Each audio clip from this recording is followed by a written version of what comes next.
آئیے سمجھتے ہیں کہ یرقان آخر ہے کیا، یہ کیوں ہوتا ہے، اس کی خطرناک شکلیں کون سی ہیں اور اس کا بروقت علاج کیوں ضروری ہے۔ یرقان دراصل بلیروبن نامی ایک مادے کے جمع ہونے کی وجہ سے ہوتا ہے۔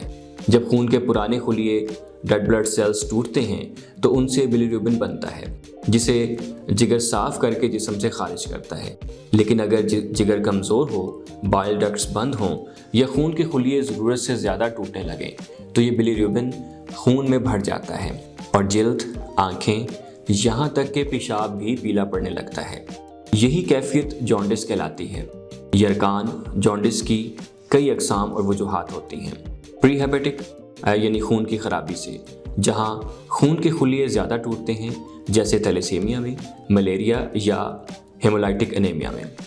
ہیپیٹک جو ہوتا ہے وہ جگر کی خرابی سے ہوتا ہے، یعنی ہیپاٹائٹس، فیٹی لیور یا سیروسس کی وجہ سے۔